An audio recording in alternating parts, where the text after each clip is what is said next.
Ok. Listo. Bueno, el día de hoy vamos a hablar de algunos aspectos de la cirugía de epilepsia.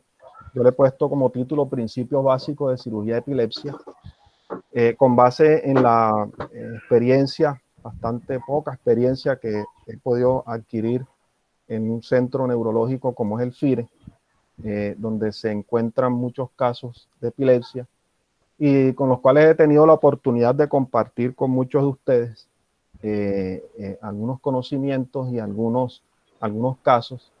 Y yo sé que a muchos de ustedes les gusta mucho el tema y conocen mucho del tema también, pero es como para hacer un recorderis y puntualizar algunos aspectos sobre algunas bases de la cirugía de epilepsia.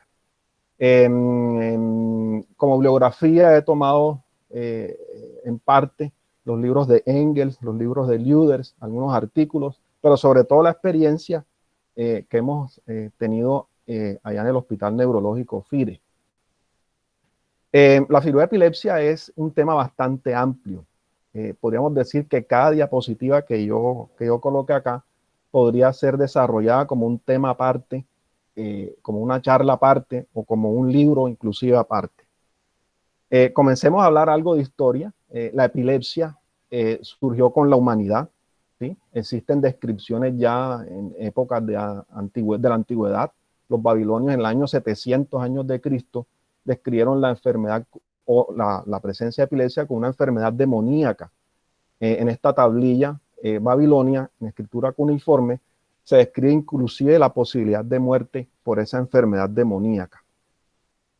Unos 400 años después, Hipócrates, que es el padre de la medicina occidental en la antigua Grecia, describió de manera irónica la epilepsia como una enfermedad sagrada. Él estaba convencido que las enfermedades tenían una explicación racional y la epilepsia pues no era una excepción. Él sabía que una vez se comprendiera las nociones de la enfermedad como tal, las nociones de divinidad de la epilepsia se derrumbarían. Bueno, a pesar del pensamiento más racional de Hipócrates, durante toda la Edad Media se consideró la epilepsia como un asunto divino o demoníaco. Recordemos la Inquisición, el oscurantismo, donde cualquier cosa era una posesión demoníaca o cualquier persona era una bruja, y por lo tanto el conocimiento en el aspecto médico era muy limitado. Después de todo esto, la epilepsia volvió a considerarse como algo, como una entidad ya menos demoníaca, ¿sí? Pero empezó a considerarse como una enfermedad mental. Aquí tenemos en esta gráfica una pintura que nos muestra un hospital para epilépticos e insanos en Salpêtrière, en París, es de 1840. Entonces aquí se recluían todas las personas que tenían alguna enfermedad mental, inclusive epilepsia. Como no habían tratamientos adecuados, pues estos individuos estaban condenados a tener una evolución progresiva de sus enfermedades. Pero ese confinamiento en esas entes de salud mental, sirvió para, por decirlo así, dividir las personas que tenían una entidad neurológica de una entidad psiquiátrica. Y vemos que Jean-Marie Charcot, ahí mismo en Salpêtrière, fue quien primero realiza una descripción clínica de las epilepsias y es responsable por primera vez del conocimiento científico moderno de esta condición. Este grabado es bastante conocido por todos, a propósito de un caso de histeria, donde está el doctor Charcot agarrando con sus ayudantes a una paciente histérica. Trousseau en 1868 describió por primera vez lo que él llamó état de mal.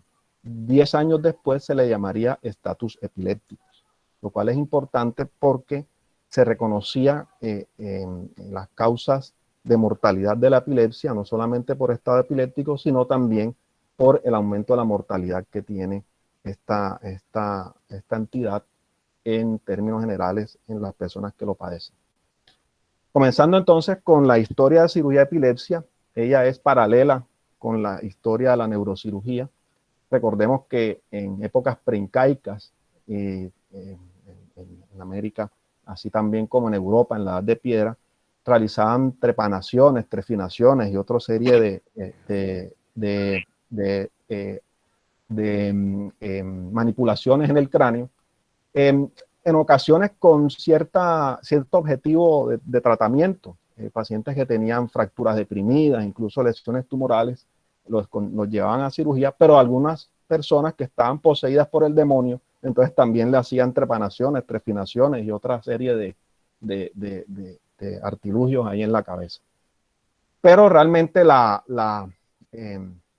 evolución de la neurocirugía y de la cirugía de epilepsia como tal, en épocas modernas, se deben a el conocimiento que se comenzó a tener sobre la localización cerebral.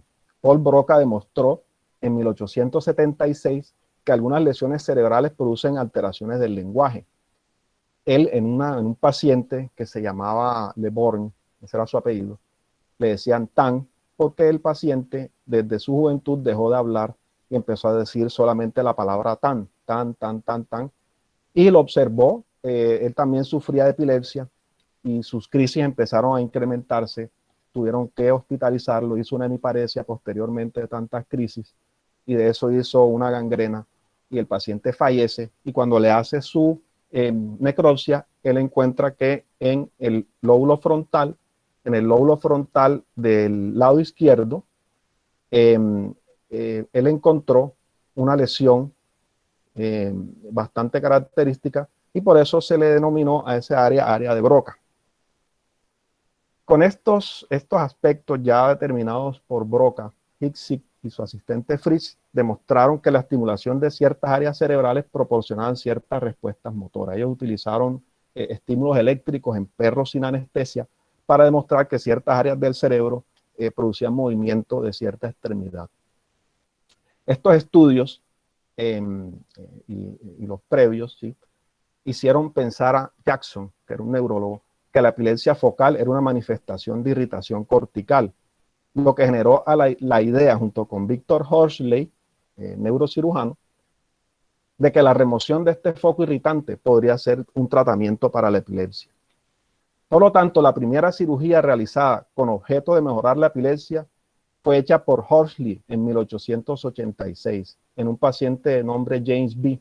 Él presentaba una fractura deprimida producto de un accidente en su niñez. Se realizó con anestesia local y se observó una cicatriz cortical. La resección de esta cicatriz hizo desaparecer las crisis, lo que hizo que Jackson, el neurólogo, soportara el concepto de la etiología de las crisis focales. Pero también Fedor Krauss en Alemania, entre 1893 y 1912, realizó 96 cirugías de epilepsia. En muchos pacientes utilizó corriente farádica para estimular la corteza. Entonces él creó un mapa motor y de esta zona podía identificar las áreas epileptogénicas. Encontró 3 situaciones susceptibles de ser tratadas con cirugía, como son los tumores, parálisis cerebral y cicatrices cerebrales. Este es el mapa cortical de Fedor Krauss, realizado por él en 1912. Harvey Cushing, ya en Estados Unidos, en 1909, y siguiendo algunos trabajos de Sherrington en animales, creó además un mapa de la corteza sensitiva, realizando estimulación del giro postcentral en pacientes con crisis focales sensitivas. Y en ese año 1909 hubo algo bastante importante. Se realizó la reunión inaugural de la Liga Internacional contra la Epilepsia en el Congreso Médico Internacional número 16, con la asistencia de neurólogos y neurocirujanos, entre ellos Jackson, Horsley, Krauss, Cushing, y ahí socializaron todas sus ideas y sus experiencias sobre la epilepsia, localización cerebral y cirugía de epilepsia. Entonces vemos que la epilepsia no es un patrimonio de los neurólogos, es un patrimonio que surgió realmente de la parte de la cirugía neurológica para hallar su fisiopatología e inclusive su tratamiento inicial fue quirúrgico.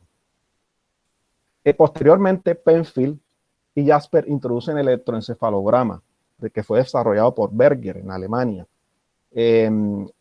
para el estudio de la epilepsia y para pacientes sometidos a cirugías de epilepsia.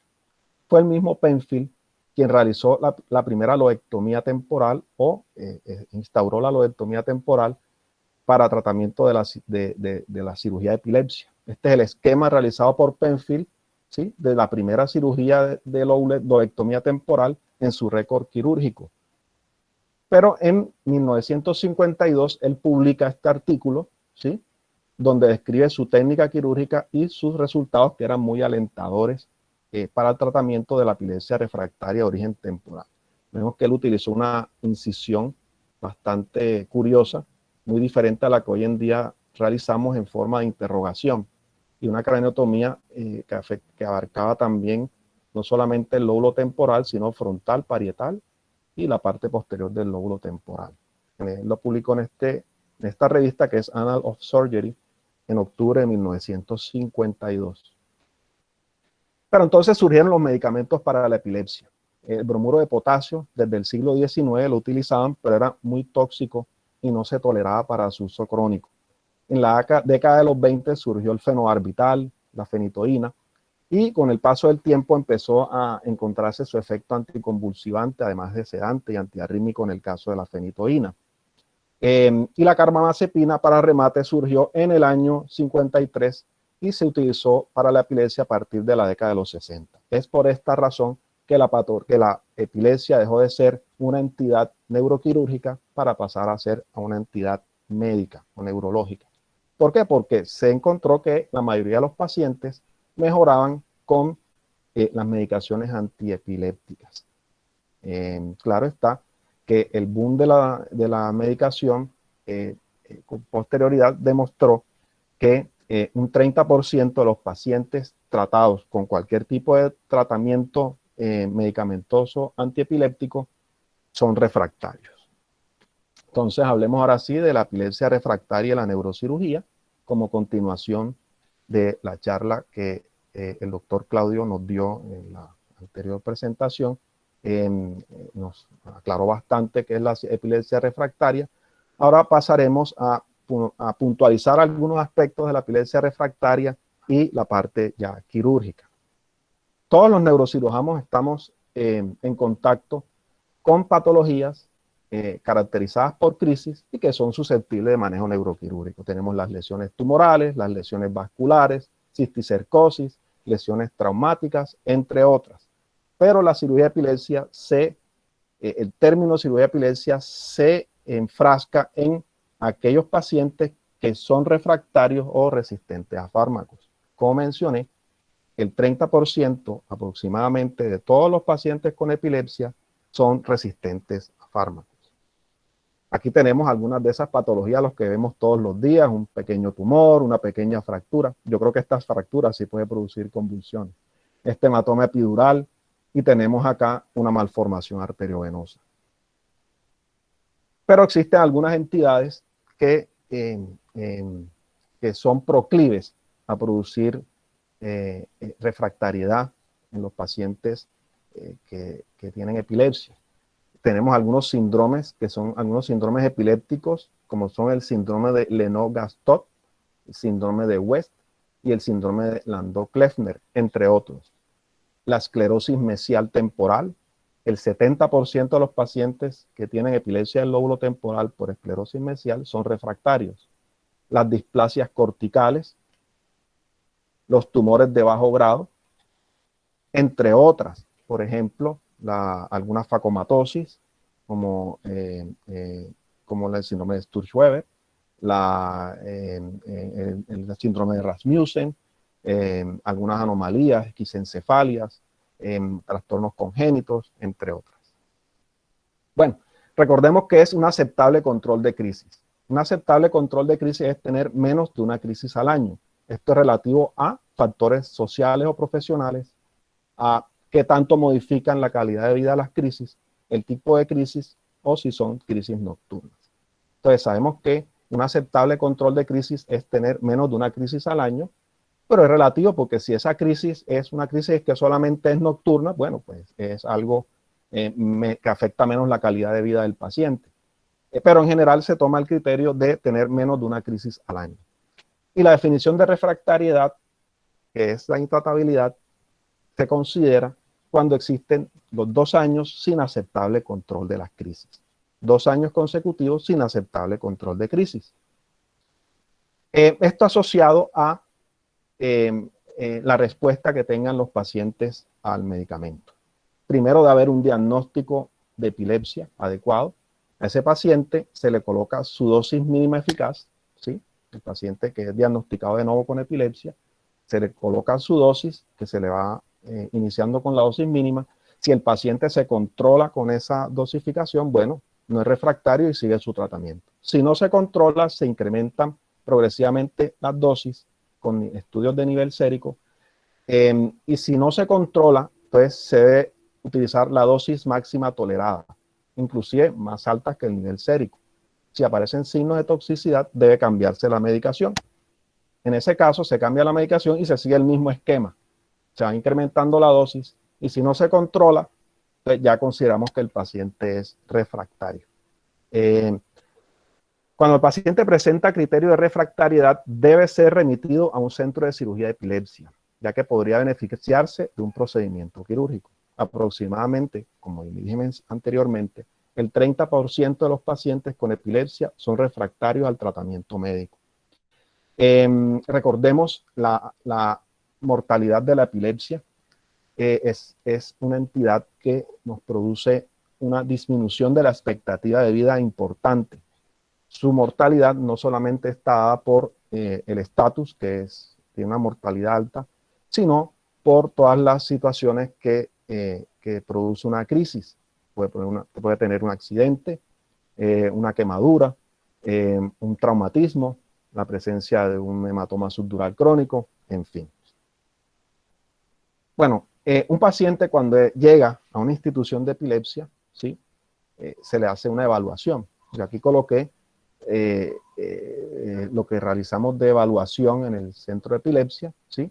Primero debemos hacer el diagnóstico de epilepsia, debe estar neurólogo o neurocirujano, se le realiza el estudio neuropsicológico, muy importante, de fonoaudiología, los estudios de imagen. En este caso tenemos que realizar estudios de escanografía, resonancia magnética, por lo menos de 1.5 Tesla, con un protocolo especial, ¿sí? Para lóbulo temporal o para realizar cardiosotomía, tractografía. En algunos pacientes se le realizan estudios de medicina nuclear como PET o SPECT. Se le realiza a todo paciente la videoelectroencefalografía o videotelemetría con electrodos de superficie para determinar el tipo de crisis y el origen de la crisis. Y en los pacientes en los cuales existe duda con el electroencefalograma o la videoelectroencefalografía de superficie, se lleva a cirugía para la colocación de electrodos subdurales. En el caso de la institución no utilizamos electrodos profundos. De acuerdo a los estudios, no existe un criterio de que sea mejor utilizar electrodos subdurales o profundos. Hay quienes defienden los electrodos subdurales o quienes defienden los electrodos profundos, pero a mí me parece que producen menos morbilidad los electrodos subdurales. Bueno, los pacientes en el cual existe una duda de la localización del foco o la lateralidad, entonces deben llevarse a cirugía para colocación de electrodos subdurales. Aquí tenemos los estudios de imagen que utilizamos. Utilizamos pues resonancia magnética, la tractografía para ver bien cómo están los tractos nerviosos, cuerpo calloso. Este es un estudio de PET interictal, paciente que tiene una esclerosis mesial temporal derecha. Vemos aquí la esclerosis con un área displásica y el área hipometabólica de ese lado. Aquí hay una correlación del PET interictal con el PET ictal, ¿sí? Y un SPECT que generalmente es ictal. Generalmente los estudios de medicina nuclear se solicitan interictales porque la realización de los estudios ictales es bastante compleja porque toca esperar a que el paciente tenga la crisis para realizar el estudio de medicina nuclear y es algo bastante complejo en nuestro medio. Aquí vemos este paciente que tiene un PET interictal con un área hipometabólica temporooccipital derecha y un área hipermetabólica en la misma localización. Este es un esquema o una fotografía de una videoelectroencefalografía, el paciente con sus electrodos subdurales de superficie. Y los electrodos subdurales en la institución utilizamos generalmente electrodos de 20 contactos o de 4 contactos para definir la lateralidad de un foco del lóbulo temporal cuando hay duda. Generalmente utilizamos los electrodos de 4 contactos, se introducen subtemporalmente, y los electrodos de 20 contactos generalmente los usamos para definir si existe un foco en la convejidad asociada. Vamos ahora a un resumen de las estrategias quirúrgicas. Yo elegí algunas de las que más hacemos en la institución para ilustrar un poco las conductas terapéuticas que tenemos. En cuanto a las cirugías, existen dos grandes tipos. Existen las cirugías que consideramos que son definitivas porque generalmente remueven el córtex productor de crisis, y las cirugías denominadas paliativas, las cuales usualmente disrupcionan vías afectadas o propagadoras de crisis. Son términos relativos porque algunas cirugías paliativas realmente son definitivas. Por ejemplo, una callosotomía es algo definitivo, pero se considera una cirugía paliativa y es el máximo exponente de las cirugías paliativas. Hablemos de la lobectomía temporal para esclerosis hipocampal. Es la cirugía más realizada, tiene las indicaciones más claras y los mejores resultados. Realmente en algunos centros de epilepsia en el mundo es la única cirugía que hacen, no hacen otro tipo de cirugía.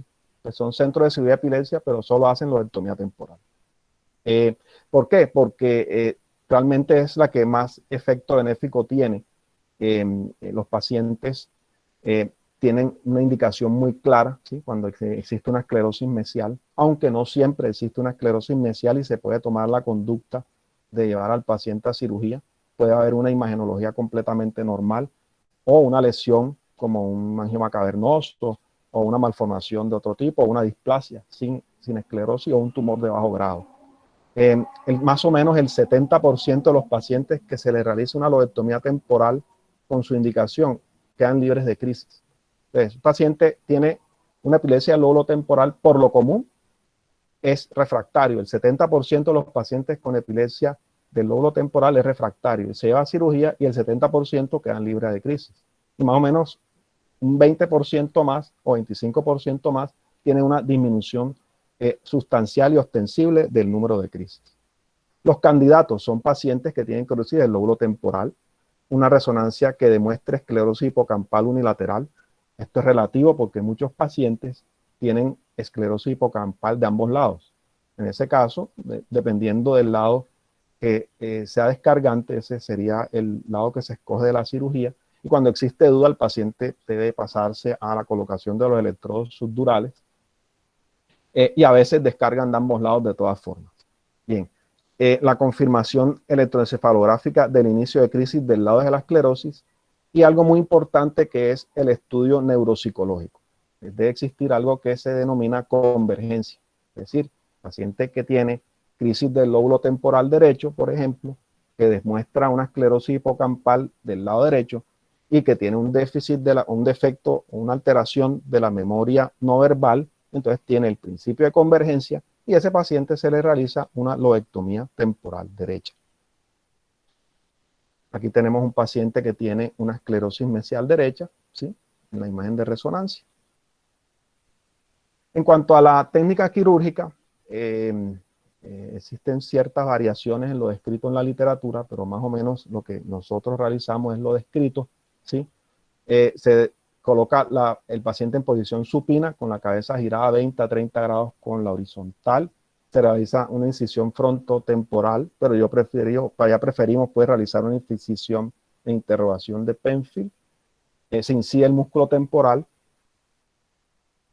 Se realiza una craniotomía con un colgajo óseo hacia la fosa media y hacia el ala de efenoides.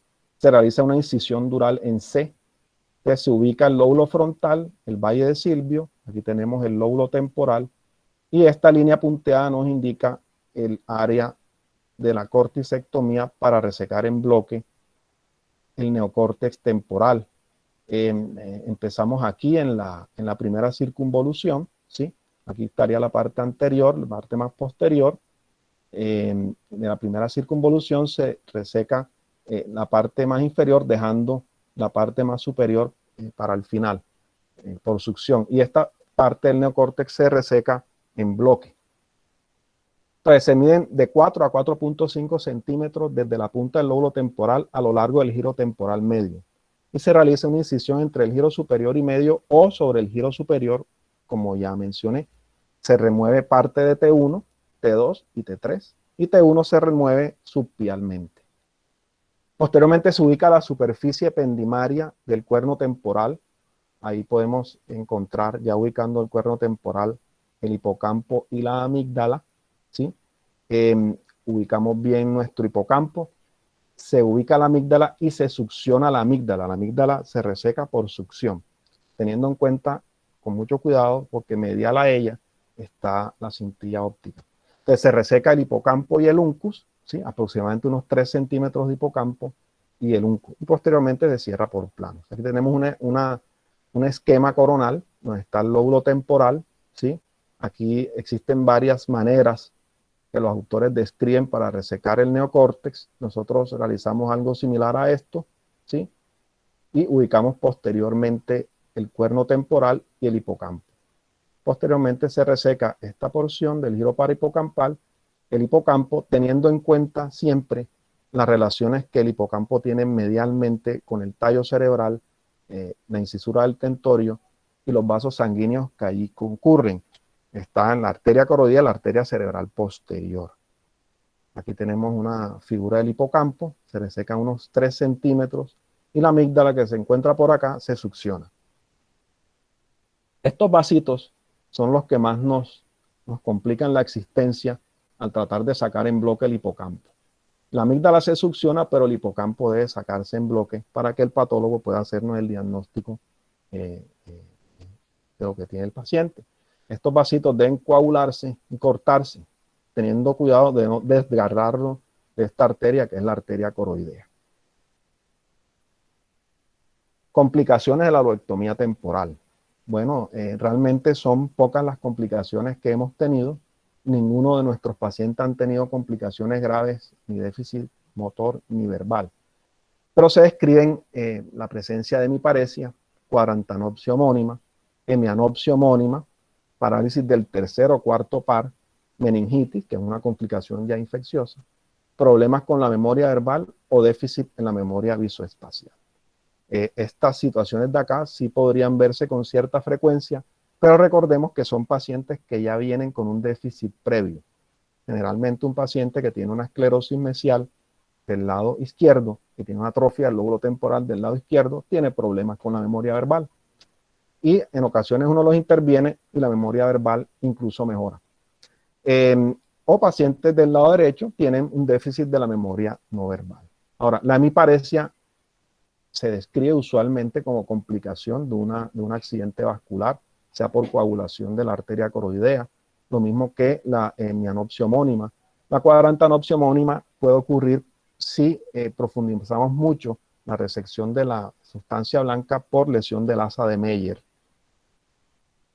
Bueno, aquí tenemos una fotografía que nos muestra el cuerpo calloso y todas las fibras que cruzan de un lado a otro, de un hemisferio al otro, para hablar sobre la callosotomía. Fue reportada por primera vez en 1940 por Van Wegenen y Erden.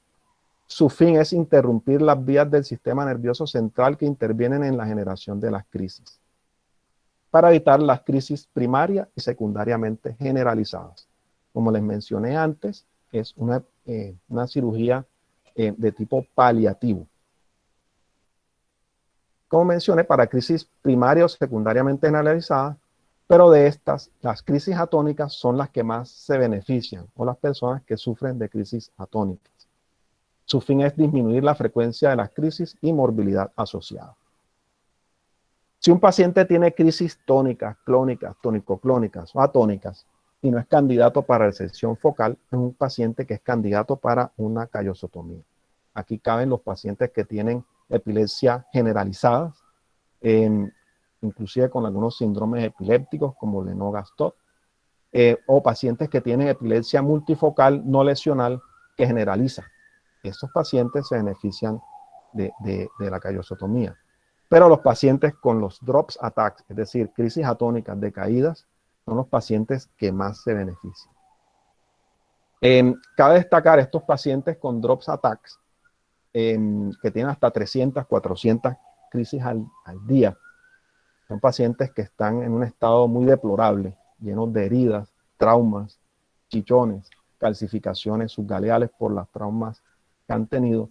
Esos son los pacientes que habitualmente tienen una disminución muy dramática de sus crisis. En cuanto a la técnica quirúrgica, similar a un abordaje interhemisférico que todos hemos realizado, el paciente se coloca en decúbito supino con la cabeza y la columna cervical en hiperflexión, la cabeza a 90 grados con relación a la horizontal, o sea, mirando hacia el cenit. Se realiza una incisión en S itálica frontoparietal o en forma de C. Se realizan 4 agujeros de craniotomía, 2 frontales y 2 parietales.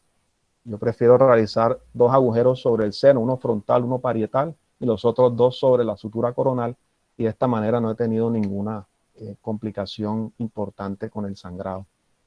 Se incide la dura madre en C con base en el seno sagital del lado derecho, aunque por preferencia se usa el lado derecho, pero también podría utilizarse teóricamente el lado izquierdo, y en ocasiones lo hemos tenido que realizar así. Se diseca la fisura interhemisférica.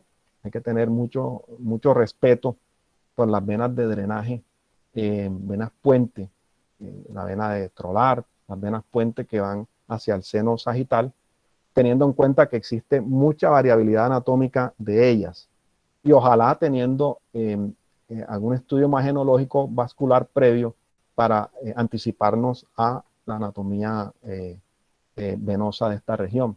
No debemos coagular y evitar que se rompa también cualquier tipo de estas venas para evitar algún infarto venoso. Se verifica la visión de las arterias pericallosas ya en profundidad, también deben respetarse mucho. Tener en cuenta que también existe mucha variabilidad anatómica en cuanto a las arterias pericallosas. A veces hay una sola, a veces hay muchas anastomosis entre ellas, a veces está la arteria callosa media, y debemos siempre tener en cuenta que estas variaciones anatómicas pueden ocurrir. Bueno, una vez se verifican la posición de las arterias pericallosas, estas deben respetarse y separarse con la espátula, y la callosotomía se realiza por succión, teniendo principalmente nuestro área de acción son los 2/3 anteriores del cuerpo calloso, aunque hoy en día se prefiere realizar callosotomías más extensas, y debe evitarse romper el epéndimo para evitar la fístula del líquido cefalorraquídeo. Posterior a eso se cierra por plano. Aquí tenemos un esquema que hay una incisión en frontoparietal, ¿sí? Pero también se puede hacer en C o en S itálica. Aquí tenemos un esquema, vemos las venitas de drenaje, ya debemos respetarlas siempre, y tenemos las arterias pericallosas en su profundidad. Tenemos aquí la vía interhemisférica, el seno sagital, el seno longitudinal inferior, las arterias callosomarginales. Existe mucha variabilidad, como mencioné, en su posición. En ocasiones una arteria callosomarginal se pasa para otro lado y después se devuelve, y uno puede, al ir separando el hemisferio, puede haber un accidente desgarrando las arterias. Y aquí tenemos las arterias pericallosas con el cuerpo calloso abajo. Entonces, esta es el área de resección. Lo más importante es resecar la parte anterior. Y aquí vemos que es una callosotomía anterior, pero amplia, más allá de los 2/3 anteriores. Y se ha preservado solo el esplenio. Aunque si es factible, es preferible resecar el esplenio, pero por todas estas limitantes anatómicas, a veces es bastante complicado llegar allá sin lesionar alguna de las venas de drenaje. Aquí tenemos la imagen preoperatoria de un paciente en su cuerpo calloso y la imagen de la callosotomía ya realizada. Las posibles complicaciones: tenemos el síndrome de desconexión, que se caracteriza por mutismo, apraxia del lado izquierdo, la presencia de reflejos frontales. En este caso el paciente está comoído, mutista, y aparece en un porcentaje importante de los pacientes, y afortunadamente es algo transitorio, dura entre 7 y 10 días. Aunque hay pacientes que no lo presentan, muchos pacientes pueden presentarlos, pero es algo transitorio. Hidrocefalia, la presencia de meningitis, sangrado excesivo por lesión del seno sagital o por alguna de las arterias pericallosas, edema cerebral e infarto venoso por lesión de las venas puente y hemiparesia. Las crisis pueden aumentar transitoriamente durante la primera semana, pero estas primeras crisis no nos hablan del pronóstico de la callosotomía. Ya con posterioridad se establece que el 60-70% de las crisis disminuyen en más del 80% de nuestros pacientes. Los pacientes que tienen alta frecuencia de crisis tienen mayores beneficios. Aproximadamente un 15-20% están libres de crisis, a pesar de que la callosotomía no está descrita como una cirugía curativa, por decirlo así, sino paliativa. Un porcentaje de un 15-20% están completamente libres de crisis y son los pacientes que previamente tenían mayor cantidad de crisis los que más tienden a hacer este tipo de resultados, sobre todo los pacientes que tienen crisis atónicas. Existen otras técnicas paliativas, por ejemplo, la técnica de transección subpial múltiple. Es algo relativamente nuevo, desarrollada por el doctor Morrell, y en ella se debe definir claramente el foco epiléptico. Está reservada para epilepsia focal, en los cuales el foco se encuentre en un área elocuente. En este caso, no es posible realizar una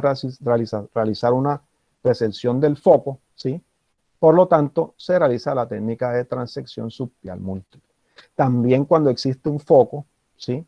En un área no elocuente, pero parte del foco se encuentra en un área elocuente.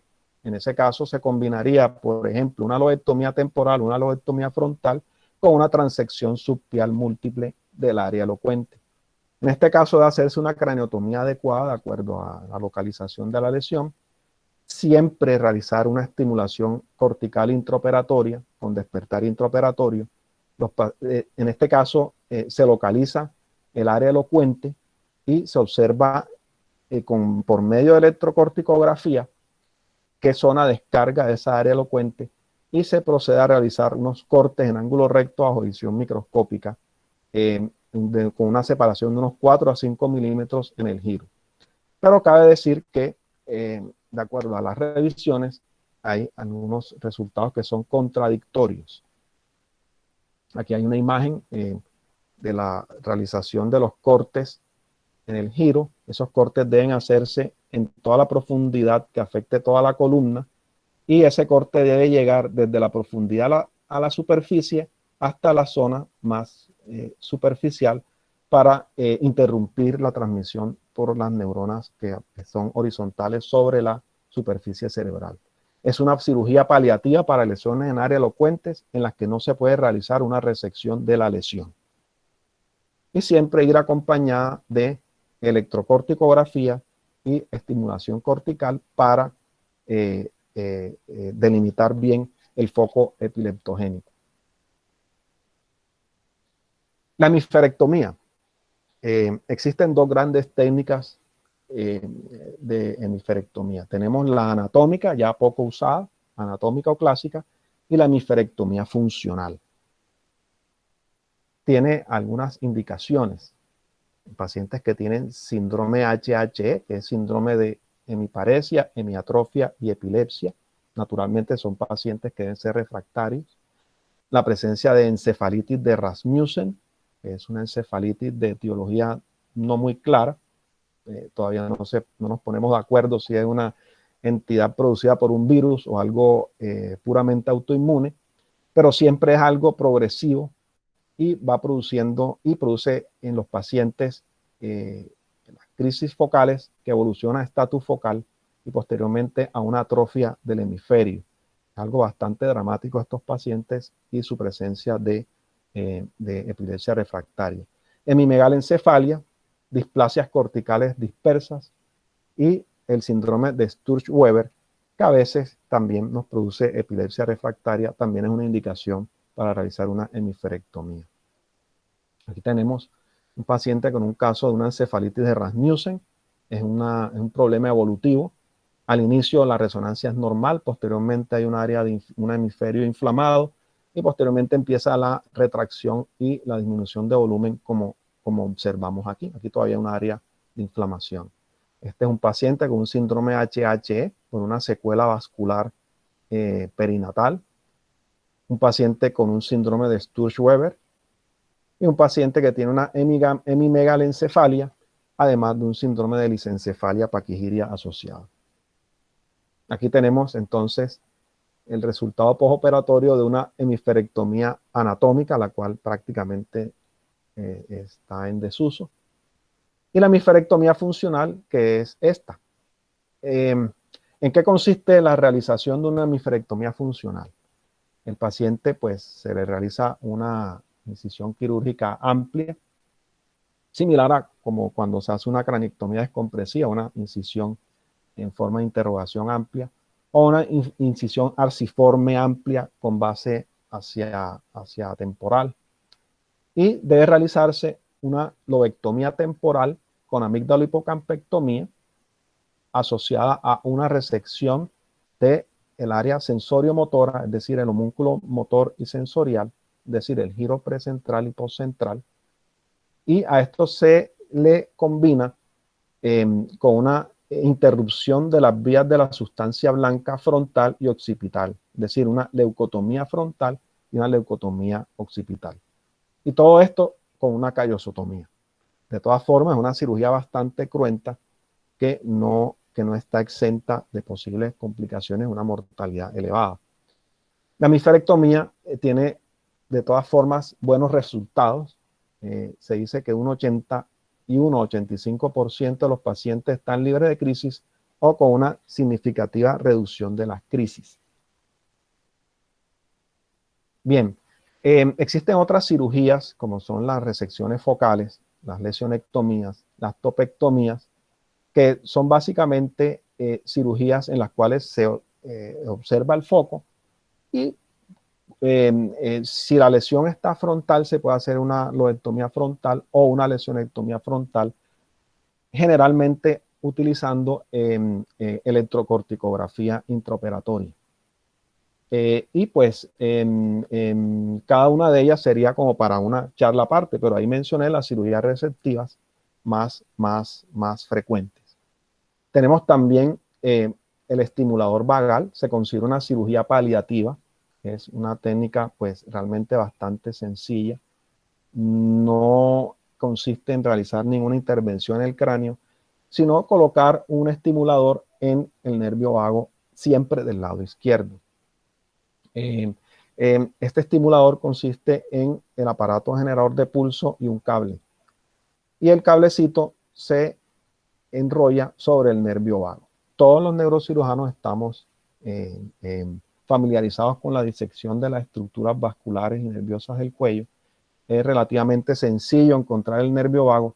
Lo único complejo en ocasiones es desenrollar el cablecito en el nervio vago. Eso le toma a uno a veces su tiempo, pero en términos generales es una técnica bastante sencilla.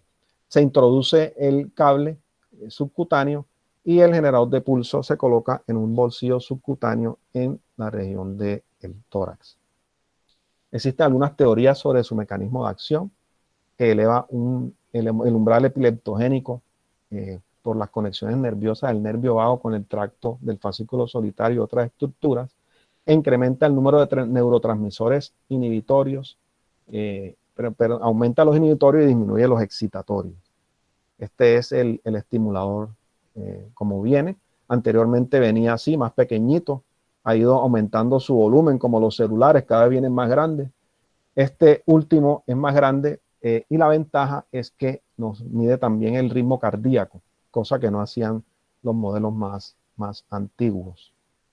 Como complicaciones, pues puede haber lesiones del paquete vasculonervioso del cuello, puede haber tos, disfonía, ronquera, raramente alteraciones del ritmo cardíaco, y por eso se elige siempre el lado izquierdo, porque el vago izquierdo produce menos trastornos del ritmo cardíaco. También otras técnicas utilizadas, la radiocirugía, se ha descrito con buenos resultados en amartomas hipotalámicos y en epilepsia del lóbulo temporal. Nosotros no hemos realizado todavía radiocirugía para esclerosis mesial ni para epilepsia del lóbulo temporal, pero sí en algunos casos de algunas lesiones específicas del lóbulo temporal, como angiomas cavernosos, con unos resultados, pocos pacientes le ha ido relativamente bien o mejor que si no se le hubiera realizado el tratamiento. Y sí tenemos algunos casos con amartomas hipotalámicos a los cuales se les ha realizado tratamiento con radiocirugía de dosis única o con fraccionamientos. Aquí tenemos unos casos, es un caso que tiene un amartoma hipotalámico relativamente grande aquí en la cisterna interpeduncular y otro más pequeñito acá en el hipotálamo. Y tenemos un cuadrito que hemos sacado acá. De ellos, el 50% están libres de crisis y el otro 50% han tenido una reducción marcada de las crisis. Recordemos que los amartomas hipotalámicos se caracterizan por producir crisis gelásticas, que son crisis de risa. Son esos pacientes que tienen risa inmotivada, ¿sí? Inicialmente pues piensan que tienen un trastorno psiquiátrico, pero ocasionalmente se asocian además a otro tipo de crisis, como crisis tónicas, crisis generalizadas o epilepsia del lóbulo temporal. Y con el tratamiento de radiocirugía hemos observado buenos resultados. Otras técnicas y procedimientos que se han descrito para el tratamiento de la epilepsia refractaria, tenemos la estimulación cerebral profunda, la estimulación cerebelosa, estimulación cortical, estimulación magnética transcraneal y la estimulación directa del foco epiléptico. Bueno, ya desde el año 2008 y más reciente, en el año 2018, se ha descrito que estas 4 técnicas iniciales de acá, si bien algunos autores publican que sirven, también se ha demostrado que pueden aumentar las crisis. Es decir, los resultados, a pesar de todo el boom que se le ha dado, no son concluyentes. Pero la estimulación directa del foco epiléptico se ha visto mejoría en algunos estudios con pocos pacientes en epilepsia del lóbulo temporal, pero ninguno se ha descrito como libre de crisis. Podría reservarse en pacientes que tienen epilepsia del lóbulo temporal, están íntegros desde el punto de vista neurológico y no tienen ningún tipo de lesión o no sería una epilepsia lesional para realizar una lobectomía. Bueno, esa fue más o menos un resumen que pude hacer de lo que yo creí podría extractar de la parte de cirugía de epilepsia como la conseguimos en la institución. Si alguien tiene alguna observación, algo que agregar, alguna sugerencia o algo que de pronto se me haya quedado en el tintero, podemos conversar.